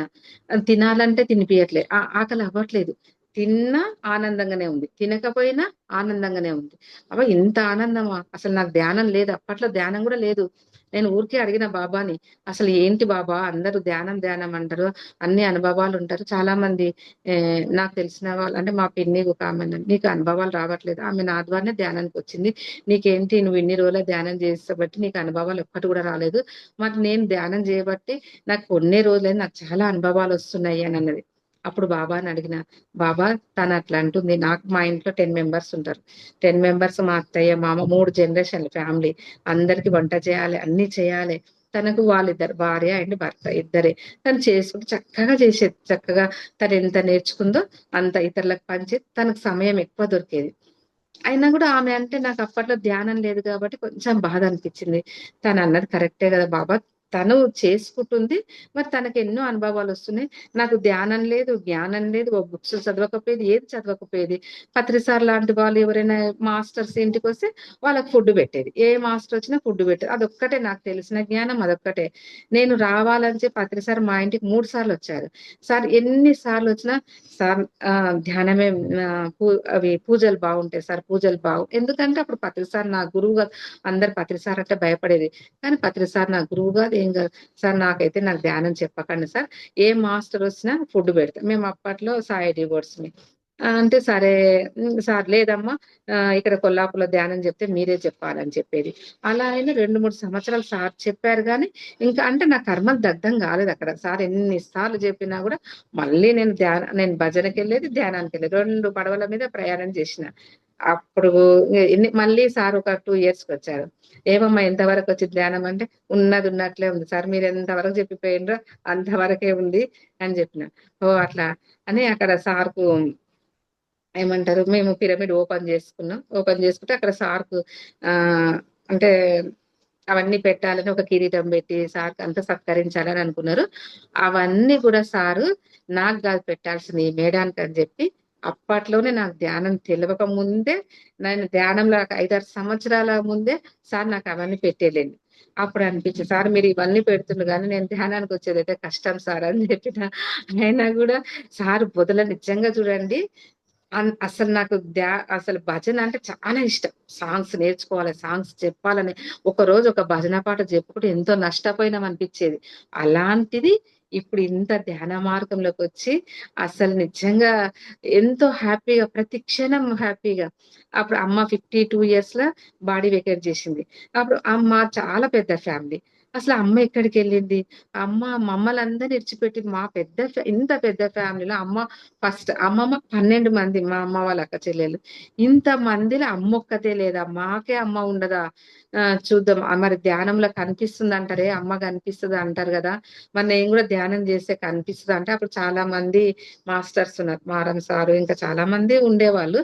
వాళ్ళని అడిగితే, లేదమ్మా నువ్వు ధ్యానం చేసుకో, మీ అమ్మతో మాట్లాడగలుగుతావు అని చెప్పారు. అమ్మ అంటే మరి ఎవరికైనా ప్రాణమే. అమ్మని మించిన దైవం లేదు కదా. నేను కూడా అప్పట్లో మరి అమ్మ కోసమే ధ్యానానికి వచ్చి బాగా ధ్యానం చేసేదాన్ని. అసలు అమ్మ కనపడాలి, అమ్మ చేయాలని. మా అమ్మ కూడా ఒక రకమైన అంటే మేము ఇక్కడ ఉన్నప్పుడు ఆ పైన ఒక రకమైన కాంతి శరీరంతో వచ్చింది. తను ఆ లోకాల్లో చాలా ప్రశాంతంగా ఉన్న మెసేజ్ అంటే చాలా బాగుంది అమ్మ. అప్పుడు ఆ యొక్క దుఃఖం నుంచి బయటపడి, సరే నాకు ఇంత మంచిగా మరి అమ్మ గురించి ఇంత మంచిగా కనిపించింది, మరి నాలాంటి వాళ్ళు ఎంతో మంది చిన్న చిన్న వయసులను పోగొట్టుకున్న వాళ్ళు ఉన్నారు కదా, మరి వాళ్ళకు కూడా ధ్యానం చెప్పాలి అని నాకు ఎప్పుడైతే బాబా నుంచి ఆ శక్తి నా లోపలికి ప్రవేశించిందో, ఇక్కడ మా పిరమిడ్కి వచ్చి నాకు ఏం చెప్పాలనో కూడా తెలియదు, ఏది తెలియదు. నేను కూర్చోబెట్టి ధ్యానం చేపించేది అంతే. అది ఏం చేపిస్తున్నానా అని కూడా నాకు ఆ యొక్క నా బుర్రలో కూడా లేకున్నది. అందరు ఒక 70-80 మంది వచ్చారు మళ్ళీ క్లాస్ కూడా. మరి అందరికి ఆ ధ్యానం 1 అవర్, మనం అందరం ఈరోజు బాబా నాకు ఎనర్జీ ఇచ్చిండు కదా, ఆ యొక్క ఎనర్జీని మీరందరూ కూడా తీసుకోండి. నేను బాబా నాకు తెలియనప్పుడే నాకొక్కరికి కాదు బాబా, ఈ ఎనర్జీ అందరికి పనిచేస్తా అంటే నేను తట్టుకోలేకపోయాను. ఆ ఎనర్జీస్ వచ్చినప్పుడు చాలా ఒక 10 డేస్ 11 డేస్ అసలు తట్టుకోలేకపోయినా. పిల్లలు అన్నారు, అమ్మ నాకు ఈ ఎనర్జీ వద్దు, నీకు వద్దు, బాబా వద్దు, పత్రిసార్ వద్దు, ఎనర్జీ వద్దు, నువ్వుగా ఉంటే మాకు చాలు అని చెప్పి అంటే, మళ్ళీ ఇక్కడ సార్ వాళ్ళకి చెప్పేసి, సార్ వద్దు సార్ మాకు ఇదంతా వద్దు, పిల్లలు చిన్న పిల్లలు బీటెక్ చేస్తున్నారు, చిన్న పిల్లలు, వాళ్ళకి నేను కావాలి, నాకు వాళ్ళు కావాలి అని చెప్తే మళ్ళీ పత్రిసార్ దగ్గరికి వెళ్ళాం. వెళ్ళి సార్ ఇట్లా పిల్లలు ఇట్లా అంటున్నారు సార్ అంటే, వద్దా అన్నాడు సార్. నాకు కూడా ఏదో నాకు తెలియదు సార్, వచ్చింది నాకు తెలియదు, పోయేది నాకు తెలియదు. అది ఏది వచ్చిందో మీరు చెప్తేనే మేము వింటున్నాం, అది శక్తి, అది పోయేది కూడా నాకు తెలియదు, నాకైతే వద్దు సార్ అని చెప్పిన. అంటే అప్పుడు నాకు ధ్యానం జ్ఞానం ఏది తెలియదు.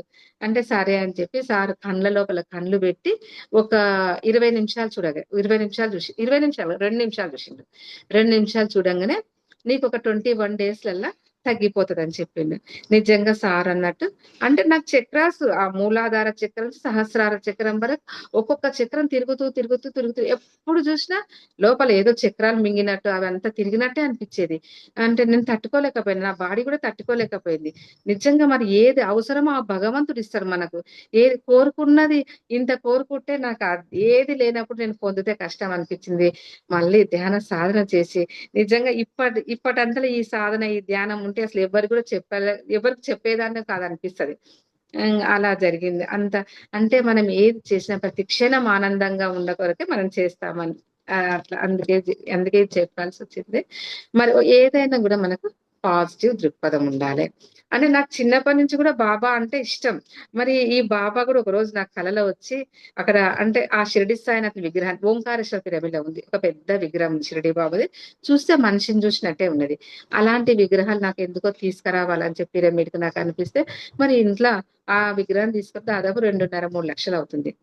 మరి నేను అడిగితే బాగుండదు. అన్ని 2.5 లక్షలు, 3 లక్షలు అంటే ఎవరిస్తారు? ఏదో 10,000, 20,000 అంటే సరే తీసుకోండి అని చెప్తారు. మరి డైరెక్ట్‌గా ఇస్తారేమో గానీ ఎప్పుడో అంత అమౌంట్ మరి ఇయ్యలేనంత స్థితికి ఏం గాదు. ఒక 10 లక్షలు ఇయ్యమన్నా ఇచ్చేవాళ్ళే. ఎందుకంటే మేము పిరమిడ్ కూడా ఇక్కడ హెల్ప్ జేసినాము. ఇస్తున్నాం. కానీ నేను అడగడానికి మొహమాటం. అయినా ధ్యానంలో కూర్చొని బాబానండి, బాబా నేనసలు నేను మా ఇంట్లో అడగొద్దు. వాళ్ళే చెప్పాలి. నేను ఈ విగ్రహం అలా బావుంది ఇలా చెప్తుంటా. వాళ్ళే సరే నీ ఇష్టం ఉంటే తీసుకురా వాళ్ళే చెప్పాలి బాబా అంటే, ఇంక నేను అలాగే అనుకోని ధ్యానంలో కూర్చొని నేను చెప్పిన మా సార్‌కి ఇట్లా ఓంకారేశ్వర పిరమిడ్ చాలా బావుంది విగ్రహము అంటే, అసలేంది నీ కథ? అంటే ఆ విగ్రహం ఇక్కడ పిరమిడ్ తీసుకురావాలనుకుంటున్నాం అని తనంతట తనే అన్నాడు. సరే 2,00,000 అయినా 3,00,000 అయినా తెచ్చుకోండి అని చెప్పిండు. అప్పుడు నేనే ఇక్కడ ఆ విగ్రహాన్ని తెప్పించి బాబా విగ్రహాన్ని పెట్టి మళ్ళీ ఒక చిన్న టెస్ట్, బాబా ఇక్కడ విగ్రహం తెచ్చాం కదా, మరి నువ్వున్నావా లేవు ఇక్కడ? అప్పుడు ఆ ధ్యాన స్థితి నువ్వు ఉన్నావా లేదు? ఉంటే మళ్ళీ ఏదైనా ఒకటి చూపించు నాకు మిరాకిల్ అంటే, అప్పుడు ఇట్లా ధ్యానంలో కూర్చొని ఆ రోజు ఓపెన్ చేస్తున్నాం. ఆ రోజు మా పిరమిడ్ యానివర్సరీ డే ఉండే కర్టెన్ ఇష్టం చూద్దామని నేను మా ఫ్రెండ్ అందరు చూసి నేను ఒక్కదాన్నే చూడలే కదా, ఇట్లా ఓపెన్ చేద్దామని ఆ కర్టెన్ తీయంగానే అక్కడ పెద్ద కరెంట్ షాక్ కొట్టినట్టు వచ్చి నేను అక్కడ పడిపోయినా. అంటే చూడండి ఆ విగ్రహంలో కూడా బాబా ఉన్నాడని అప్పుడు నాకు అనిపించింది. అప్పటినుంచి కూడా మరి ధ్యానం మరి మా పిరమిడ్‌లో చాలా మంది రావడం శనివారం అద్భుతమైన క్లాసులు. మరి ప్రతి ఒక్క మాస్టర్ తోటి జ్ఞానము. ప్రతి శనివారం వన్ డే క్లాసులు, భోజనాలు కూడా అక్కడనే పెడతాం. మరి ఈవినింగ్ కూడా మరి 30, 40 మెంబర్స్ వస్తారు. చాలా కొల్లాపూర్‌లో చాలా అద్భుతంగా 36 బై పిరమిడ్ ఎంతో అద్భుతమైన క్లాసులు జరుగుతున్నాయి ఇక్కడ. మరి అప్పటినుంచి కూడా చాలా మంది రావడం కూడా అంటే మనకి ఏదైనా ఒక పాజిటివ్ దృక్పథం అనేది ఉండాలే. అంటే ఫర్ ఎగ్జాంపుల్ ఏదైనా క్రికెట్ ఆటకు గాని, టెన్నిస్ ఆటకు ఏదైనా మనం వెళ్తుంటాం ఆటలాడాలని. అక్కడ ఓడిపోతాం అనుకోండి. అక్కడ మనం ఏం చేస్తామంటే ఆ పేరుని ఓడిపోయినామని చెప్తాం. కానీ ఓడిపోయినా, గెలిచినా అంటే ఓటమి అనేది మనం ఏం తీసుకోవాలి, ఓడిపోయినా కూడా ఇంకా గెలవాలి. అదొక అనుభవంగా తీసుకోవాలి. ఇంకా ఇప్పుడు సాధన చేస్తున్నాం. మనకి ఏం కుదురుతలేదు.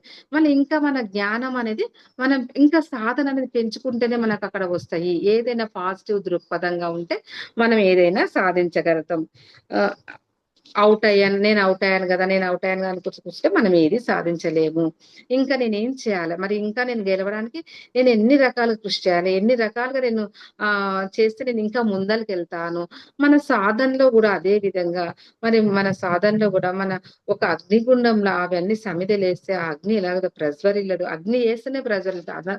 అదే విధంగా మనం గూడా ఆ జ్ఞానాన్ని ఏ విధంగా మన కర్మలు దగ్ధం చేసుకోవాలనేది ప్రతి నిత్యం ఎరుకతోటి ఉన్నప్పుడు మనకి ఎంతో హ్యాపీనెస్‌గా, ఎంతో ప్రశాంతంగా ప్రతి క్షణం కూడా హ్యాపీనెస్‌గా మనం ఉంటాము.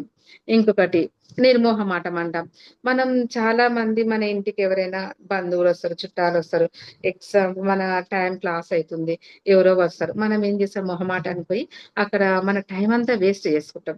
టైం అంతా వేస్ట్ వాళ్ళతో మాట్లాడుతుంటాం. కానీ అక్కడ ఆ టైం కూడా వేస్ట్ చేసుకోకుండా నిర్మోహమాటంగా చెప్పాల్సిందంట సారు. ఏంటి మేము కలిసి ఇవంతా మాటలు మనకు అనవసరం. మనం ఇద్దరం కలిసి ధ్యానం చేద్దాం. ధ్యానం చేసి జ్ఞానాన్ని సంపాదించుకున్నాం. మనం ఎప్పుడైతే నిర్మోహమాటంగా చెప్తామో అప్పుడే మనకు ఆ జ్ఞానం అనేది ఇద్దరు అంటే అక్కడ మన శక్తిని అనేది కోల్పోం. అనవసరమైన విషయాలలో శక్తిని కోల్పోతాం. ఎవరొచ్చినా మనకు నిర్మోహమాటలు చాలా ఉంటాయి. అయ్యో! వాళ్ళు వచ్చిండ్రు కదా! మన రిలేటివ్స్ కదా! వాళ్ళ మన సమయాన్ని వృధా చేసి లోపల బాధపడతారు. కానీ ఏదైనా నిర్మోహమాటంగా వాళ్ళకి చెప్పేసి చేస్తే మనకు అంటే ఆ నిర్మోహమాటంగా మనం చెప్తామో అప్పుడు ఆ సమయం కూడా వేస్ట్ కాకుండా అదే ధ్యాన సాధన చేసుకుంటే ఆ క్షణాలలో కూడా మనము ఆనందంగా ఉండవచ్చు అని చెప్తారు. మరి అంత నిష్ఠూరం కన్నా ఎప్పుడైనా ఆది నిష్ఠూరమే మేలంటారు. మరి అంత చేతులు కాలాక ఆకులు పట్టుకుంటే ఏం లాభం అని చెప్పి ఏదైనా ఫస్టే చెప్తుండాలి. ఫస్ట్ చెప్తుంటే మనకు అన్ని లాభాలే. ఏ పని చేసినా ముందు ఆలోచించే చేయాలి. ఒక సెకండ్ ఆలోచించాలి. ఏం మాట్లాడినా ఏం చేసినా మనము ఏం మాట్లాడుతున్నాం, మన జ్ఞానేంద్రియాలు కర్మేంద్రియాలు సరిగ్గా వాడుతున్నామా వాడతలేమా. మరి మితాహారం అంటాం మనం ఆహారం తీసుకుంటాం. కానీ ఈ ఆహారం కన్నా మనం సరైన దృశ్యాలను చూడడం గాని, వాసన పీల్చుకోవడం గాని, ఆ శ్రవణం చేయడం గాని, మన వాకు గాని, మన జ్ఞానేంద్రియాల తర్వాత అదే మనకు అసలైన ఆత్మకు కావలసిన ఆహారం అదే. అవి కరెక్ట్ గా వాడుతున్నామా లేదా ప్రతిసారి చెక్ చేసుకుంటూ ఉండాలి. ఇదంతా మనకి ఎలా అవుతుంది? సాధన వలనే అవుతుంది. ఏది సాధన లేకుంటే ఏది కూడా చేయలేము. ధ్యానం చేయాలి. సాధన చేయాలి. మళ్ళీ ధ్యానం ఒక్కటేనా అంటే ధ్యానం ఒక్కటి చేయదు. ధ్యానము, స్వాధ్యాయము, సజ్జన సాంగత్యం. ధ్యానం చేస్తే నీ కర్మలు అక్కడ ఏమి దగ్ధం కాదు. నువ్వు ఎప్పుడైనా సాధన, సజ్జన సాంగత్యం ఆ 3 ఉంటేనే 100% మనం సాధించిన వాళ్ళం అవుతాం. మరి ఎన్నో బుక్స్ పత్రిసారి రాసిన ఎన్నో బుక్స్ ఉన్నాయి. సారు నా బుక్కే చదవండి ఏం చెప్పడు. రకరకాల అందరి జ్ఞానం తీసుకోమని చెప్తారు. అందుకే మనం ఈ 3 పర్ఫెక్ట్ గా చేయాలి. ఏది ఆలోచించాలి, ఏది చేసినా ఆలోచించుకుంటూ మాట్లాడాలి. కాల వినియోగం కూడా ఎప్పుడు చేయొద్దు. ఆ కాల వినియోగం చేసినా కూడా ఎప్పుడు దుఃఖమే ఉంటుంది. ఫర్ ఎగ్జాంపుల్ బస్‌లో వెళ్తూ, ట్రైన్‌లో వెళ్ళేవారు, ఫ్లైట్‌లో వెళ్ళేవారు. ఎవరైనా సరే ఎక్కడ వెళ్తూ ఉంటారు అందరూ.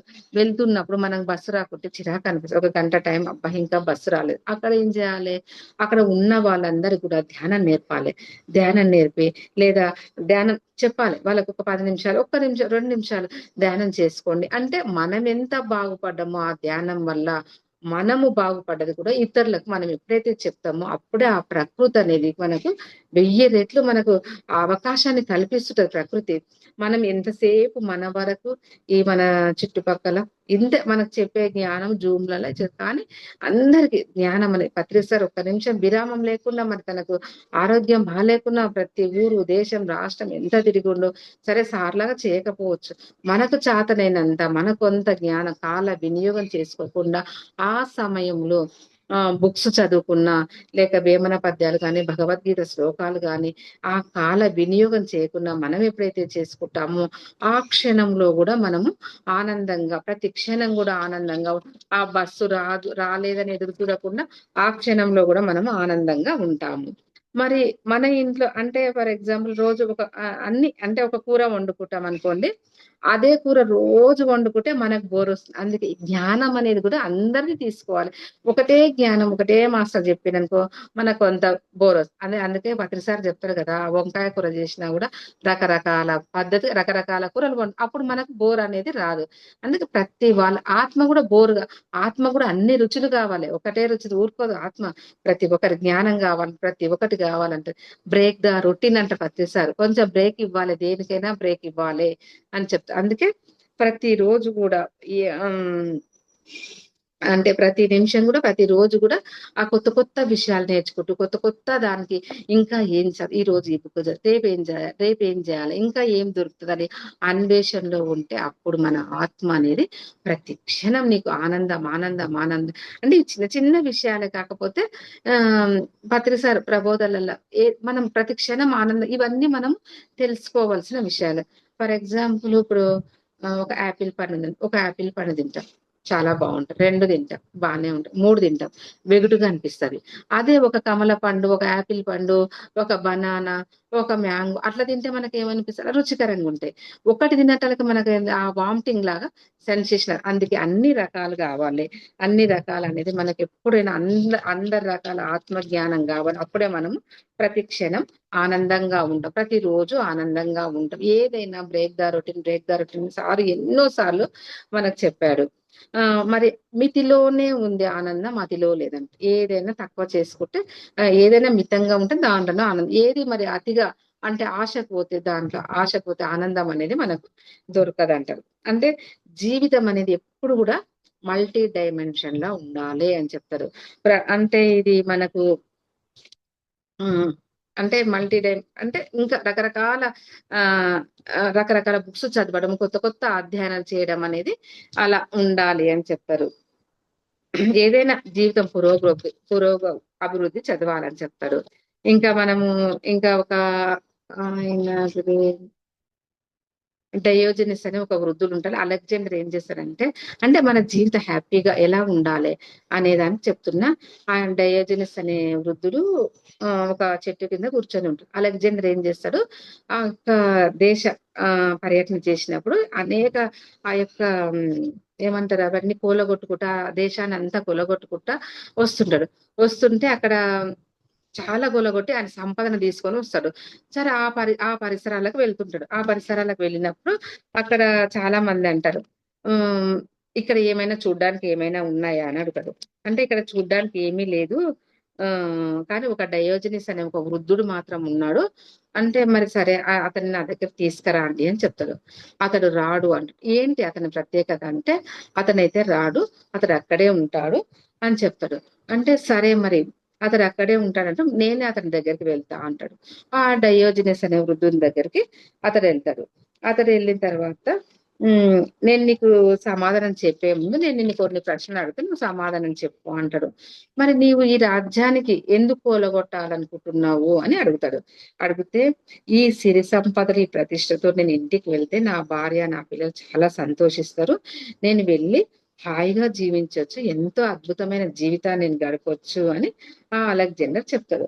చెప్తే ఆయన ఏం చెప్తాడంటే సరే నీవు ఇవన్నీ చేసి మరి నీ రాజ్యాన్ని కూలగొట్టుకొని నువ్వు చేస్తే ఎంతో అద్భుతమైన జీవితం గడపాలనుకుంటున్నావు కదా, మరి నేను అవన్నీ ఏం చేయకుండానే చాలా ఆనందంగా ఉన్నా అని చెప్తాడు.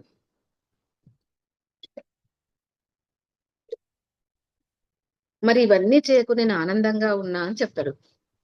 అంటే ఎందుకు అంటే చెప్తారు, ఆయన ధ్యానం గురించి చెప్తారు. అంటే అతను అప్పుడు తెలుసుకొని ఆయన కూడా ధ్యానం చేసి ఎంతో ఆనంద స్థితిలో ఉండగలుగుతారు. అదే ఒక నిర్ణయం అనేది మనం తీసుకోవాలి. ఏమి జరిగినా నేను ఈరోజు ఆనందంగా ఉంటాననుకో. అందుకే ఆ రోజంతా కూడా అంటే మంచి జరిగిన చెడు జరిగిన మన నిర్ణయం మీద అన్నిటికీ మన మనస్సే కారణం. మన మనస్సు ఏది చెప్తే అదే మనం వింటాం. కానీ ఆత్మ చెప్పినట్టు వినాలి. మనం ఒకటి ఆలోచించుకోవాలి, ఇది కరెక్ట్ చెప్తుందా లేదా. మనం ఒక 10 నిమిషాలు ధ్యానంలో కూర్చోరు, లేవు లేవు లేవు అని మనసు లేపుతుంటది, కానీ మనం లేవద్దు. ఆ మనస్సు మాటలు ఎప్పుడు విన్నా కూడా మనం చాలా నష్టపోతాం. అందుకే ఆత్మ ఇంకా కూర్చోవాలి. నేను శరీరాన్ని కాదు, నేను ఆత్మను. అందుకే నేను నా సమయాన్ని మన చేతుల్లో ఉంచుకోవాలని చెప్తారు సారు. మన మనస్సును అంటే మన ఇంద్రియాలు కూడా మన కంట్రోల్లో ఉండాలి. అవి అర్షడ్ వర్గాలు కూడా మన కంట్రోల్లో ఉండాలని చెప్తారు. అవన్నీ మన కంట్రోల్లో ఎప్పుడైతే ఉంటాయో అప్పుడే మనం అద్భుతమైన సాధన చేయగలుగుతామని చెప్పారు. అందుకే ఒక నిర్ణయం అనేది తీసుకోవాలి. అంటే మంచి జరిగింది అంటే ఏదైనా మనము నిర్ణయించుకోవడానికి ఒక ఎగ్జాంపుల్, నేను సంగీతం నేర్చుకోవాలని ఒక నిర్ణయం తీసుకుంటే మనం అద్భుతంగా మాస్టర్ని పెట్టుకొని ఎంతో చక్కగా సంగీతం అనేది నేర్చుకుంటాం. నేను ఆనందంగా ఉండాలంటే మనం ఖచ్చితమైన నిర్ణయాన్ని 2 గంటలు ధ్యాన సాధన చేస్తా, ఎంతో కష్టపడి కూర్చుంటా. అప్పుడు మనం ఆ సాధన చేసి ధ్యాన సాధన వల్ల పొందే ఆనందాన్ని ఒక క్షణం కూడా మనం అంటే ఆ సాధన చేసి చేస్తున్నప్పుడు ఎంతో అద్భుతమైన ఆనందాన్ని మనం లోపలికి తీసుకోగలుగుతాం. అంటే ఆ నిర్ణయం అనేది కరెక్ట్ గా ఉండాలి అంటున్నాం. మరి ఎలాంటి కష్టం వచ్చినా, నష్టం వచ్చినా, లాభం వచ్చిన, నష్టం వచ్చిన నేను ఈ రోజు నుంచి నేను ఆనందంగా ఉంటా. పక్కవారు తిట్టినా సరే, తిట్టినా వాడు ఏం తిట్టినా కూడా నేను ఆనందం. ఎందుకంటే మనం ఆ రోజు ఆ నిర్ణయం తీసుకుంటున్నాం. ఎవరేమన్నా నేను ఆనందంగా ఉంటాను. ఆ ఒక నిర్ణయం తీసుకోకుంటే ఎదుటి వాళ్ళు తిట్టినా, పక్క వాళ్ళు తిట్టినా, మన ఇంట్లో వాళ్ళు తిట్టినా మన కోపము, రోషం వచ్చి అర్షడ్ వర్గాలకు లోనైంది. కాబట్టి ప్రతిసారి కూడా నేను ఆనందంగా ఉంటానని ఒక నిర్ణయం మనం తీసుకోవాలి. తీసుకున్నప్పుడు ఆనందంగా అంటే ఇప్పుడు మనకు ఫర్ ఎగ్జాంపుల్ నేను ఈరోజు ఏమి తినను ఈరోజు అని మనం మార్నింగ్ ఒక నిర్ణయం తీసుకుంటాం. ఆ నిర్ణయం తీసుకున్నప్పుడు మనకు ఆకలి కాదు. లేకుంటే మనకు ఆ నిర్ణయం తీసుకున్నప్పుడు మనం ఎప్పుడు తినాలనే ఆందోళనే ఉంటది, ఆకలే ఉంటది. మనమైతే మనకు భక్ష పరమాణువులు దొరికినా కూడా నేను ఈ రోజు తినను అనే ఒక నిర్ణయం ఎప్పుడైతే మనం తీసుకున్నా అప్పుడు ఆకలి కాదు. లేదా కొంచెం సగం సగం నిర్ణయాలు తీసుకుంటే అవి చూడంగానే మనకు తినాలని గట్టి నిర్ణయం తీసుకొని మనం ప్రతి క్షణం కూడా ఆనందంగా ఉండాలి. ఆ ఆనందమయం ఎప్పుడైతే ఉంటదో అప్పుడు మనం వచ్చిన పని ఏందో మనకు అర్థమవుతుంది. ఇంకా చాలా మంది ఏం చేస్తారంటే చిన్నప్పటి నుంచి పిల్లలకు కూడా ఆ జ్ఞాన బోధన అనేది నేర్పాలి. మన మరి ఆంజనేయ స్వామి 2 సంవత్సరాల వయసు నుంచే అంజనాదేవి ధ్యానం గురించి చెప్పింది. మనం కూడా మన పిల్లలకు చిన్నప్పటి నుంచే నేర్పితే వాళ్ళు కూడా మరి స్కూల్లోకి వెళ్ళి ధ్యానం చేసుకోవాలని మన స్కూల్ నుంచి పంపేటప్పుడు ఇక్కడ ధ్యానం చేసి నైట్ కూడా పడుకున్నప్పుడు ధ్యానం చేస్తే మరి వాళ్ళ యొక్క సమస్యల నుంచి బయటపడి ఎంతో ఆనందంగా ఉంటారు వాళ్ళు. ప్రతి క్షణం కూడా వాళ్ళు కూడా మరి వాళ్ళ టీచర్స్ చెప్పిన వాళ్ళే మనసంతా శూన్యంగా ఉంటే అవన్నీ మనకి ఏ మాస్టర్ చెప్పినా మనకు అన్ని ఎక్కుతాయి. ఆ మనసులో మరి ఎన్నో ఆందోళనలు పెట్టుకొని ఉంటే అవి అన్ని ఏవి ఎక్కవు. అందుకే ధ్యానం చేసినప్పుడు ఎంతో ప్రశాంతమైన స్థితిలో ఉండి వాళ్ళకి అన్ని ఎక్కుతాయి. మరి చిన్నప్పటి నుంచి ఆనందంగా ఉండాలి. మరి మనం ఏం చేస్తాం, నాకు మెడికల్ నేను డాక్టర్ అంటే ఇష్టము. మరి నీకు మెడికల్ కాలేజ్‌లో సీట్ రాలేదు అంటే మన అభిప్రాయాలు కూడా మనం పిల్లల మీద రుద్దవద్దు. అంటే మన అభిప్రాయాలు రుద్దితే వాళ్ళు చానా కూడా బాధపడి ఆ క్షణంలో వాళ్ళ ఆనందాన్ని కోల్పోతారు. వాళ్ళ ఆనందానికి మనం అడ్డుపడకుంటే వాళ్ళు ఆనందంగా ఉంటాం, మనము ఆనందంగా ఉంటాం. అందుకే ప్రతి స్కూల్లో గాని, కాలేజీలో గాని ధ్యాన విద్యతో పాటు ఆనంద విద్యను కూడా ఉండాలి. మరి ధ్యాన విద్య అంటే జీవితాన్ని చక్కగా అర్థం చేసుకోవాలి. ఆనంద విద్య అంటే మరి అందరూ కూడా సంతోషంగా ఉండాలి. మరి డబ్బులో ఆనందం లేదండి. ఆనందంలోనే ఆనందం ఉంది. మరి కొందరు మూర్ఖులు డబ్బుంటే ఆనందమా? కానీ ఆనందంలోనే ఆనందం ఉందని తెలుసుకోవాలి. మరి అదే మన ఆనంద శాస్త్రం.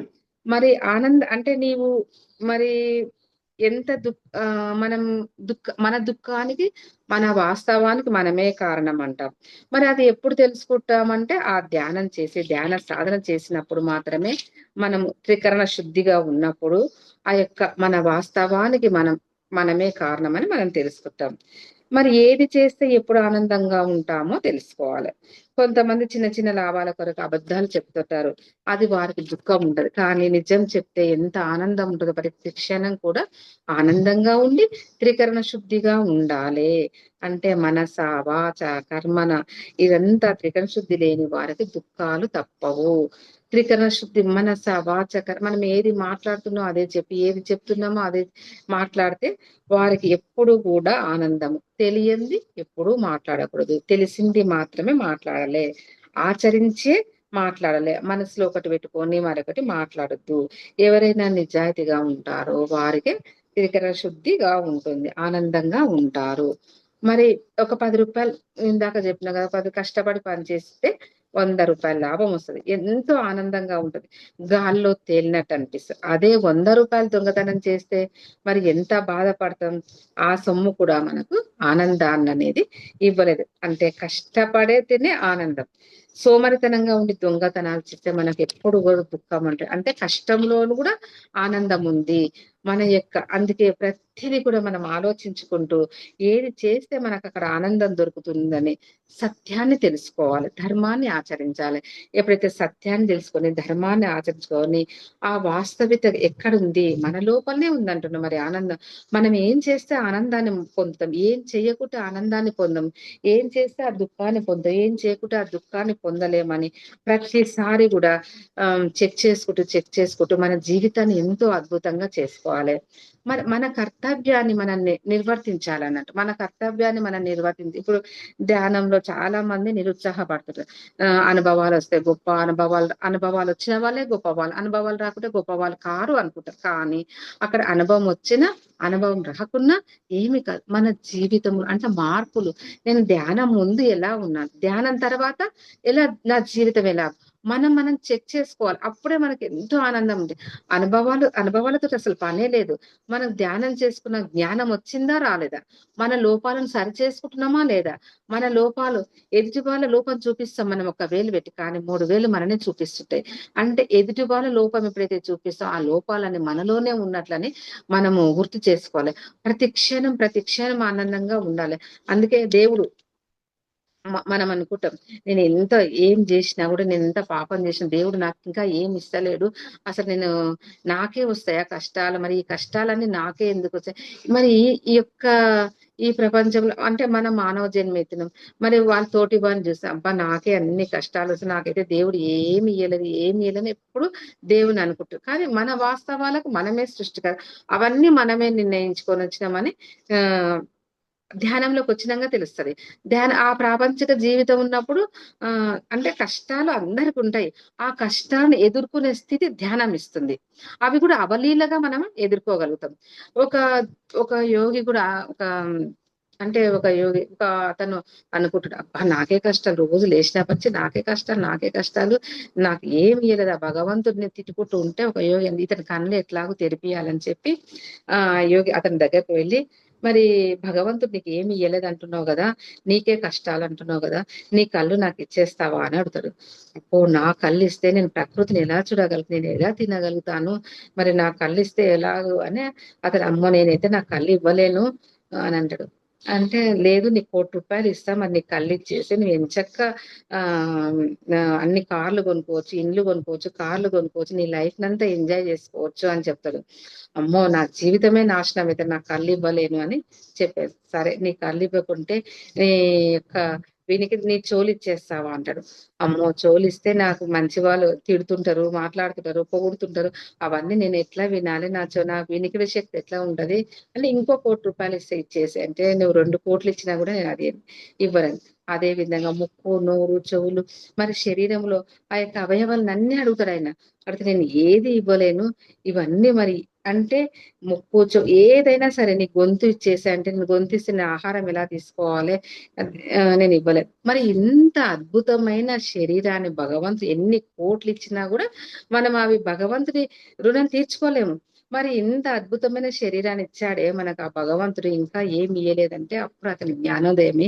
నిజంగానే కదా, మరి భగవంతుడు నాకు ఇంతటి శరీరాన్ని ఇచ్చాడు, మరి ఇవన్నీ ఉపయోగించుకొని నా కోరికలేందో, నా సమస్యలేందో నేను అప్పుడు తీర్చుకోవాలని చెప్పి అతను అప్పుడు ఆయన సమస్యను తీర్చుకుంటాడు.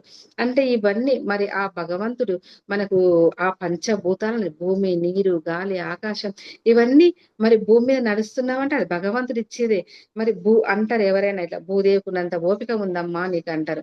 మరి భూమి మీద మంచి చేస్తాం, చెడు చేస్తాం, మరి ఆ పర్వతాలున్నాయి, వృక్షాలున్నాయి, సమస్త జీవరాశి ఉన్నాయి ఆ భూమి మీద. మరి అంత చక్కటి భూమాతను ఇచ్చినప్పుడు కూడా ఇంకా ఏమీ లేదంటే మరి నీరు, గాలి, ఆకాశం దేనికి డబ్బులు ఇస్తున్న సూర్య భగవానుడు వేడి ఇస్తాడు. మరి సూర్యరశ్మి వల్లనే అన్ని సమస్త జీవకోటులు గాని, నీరు లేకుండా సమస్త జీవరాశి అంతరించిపోతది. మరి ఇన్ని ఇచ్చిన భగవంతుడికి మనం ఎంత రుణం, మనం ఏం చెల్లించుకోవాలి, మనం ఏం చేయాలనేది ఉండాలి. గాని ఇన్ని ఇచ్చినా కూడా నువ్వు ఇంకా ఏమి ఇవ్వలేదు అని అంటారు. గాని మనం గుర్తించుకోవాల్సింది ఏంటంటే అక్కడ కృతజ్ఞత. మరి ఆ భూమి పంటలు లేని మనం పండించుకొని తినలేం కదా. మరి ఆ భూమాతకు నమస్కరించాలి. ఆ యొక్క మనము వడ్లు బియ్యం ఉంటే మనం ఆహారానికి నమస్కరించాలి. ప్రతి దానికి కూడా నీ కృతజ్ఞత చెప్పినప్పుడు నీ మనసు ఎంతో ప్రతి క్షణం ఆనందంగా ఉంటది. ప్రతి క్షణం నువ్వు ఆనందంగా జీవిస్తావు. అంటే నువ్వు సూర్య భగవాన్ మార్నింగ్ లేచి అంటే ఆ వేడి అందరు ప్రపంచానికి మొత్తం దేశం మొత్తం అందిస్తుండ్రు. ఏ బిల్లులు పంపరు. మరి బిల్లులు ఏమన్నా మనకు పంపిస్తున్నా, మనం కడుతున్నామా వాళ్ళకేమన్నా? ఏది లేదు. ప్రకృతి నుంచి మనకి ఎంత అవలీలగా దొరుకుతున్నాయి కదా. అవన్నీ మనము అవన్నీ దేనికి మనం బిల్లులు కడతలేం కాబట్టి ప్రకృతి మనకి ఎంతో ఇచ్చింది. ఆ భగవంతుడు మనకి ఎన్నో ఇచ్చాడు కాబట్టి మనం ఆ ప్రకృతికి, ఆ భగవంతుడికే మనం రుణపడాలంటే అప్పుడు ఆయన జ్ఞానోదయం అవుతుంది. అంటే ఇంకా నాకు ఏమీ లేదు. ఎంతసేపు మనం అలా అంటున్నాం. మరి ఇంకా చాలా విషయాలు కూడా మనం తెలుసుకోవాలి. మరి వచ్చినాం ధ్యానం చేసుకుంటున్నాం. ఏ లోకం నుంచి వచ్చినా మనకు తెలవదు. నువ్వు సత్యలోక వాసివి కా అని చెప్తారు. మరి సత్యలోక వాసివి కావాలంటే మనం ఏం చేయాలి? గంటలు గంటలు సాధన చేయాలి. సాధన చేసినప్పుడే మనం ఊరికే నేను శరీరం కాదు, నేను ఆత్మను, నేను ఆత్మని చెప్తాం. తిరుపతి లడ్డు ఉంటది. తిన్నావా అంటే తిన్నా. తియ్యగా ఉంటుందని చెప్తాం. దాని రుచి చూడి ఆస్వాదించినప్పుడే మనం శరీరం కాదు ఆత్మ అని అనుభవపూర్వకంగా మనం తెలుసుకోవాలి. అప్పుడు తెలుసుకున్నప్పుడే నీవు ఆ క్షణం ఆనందంగా ఉండవు. లేదా నీకు ప్రతి క్షణం కూడా నరకం ఏ చిన్న చిన్న గొడవలైనా నరకంగానే అనిపిస్తుంది.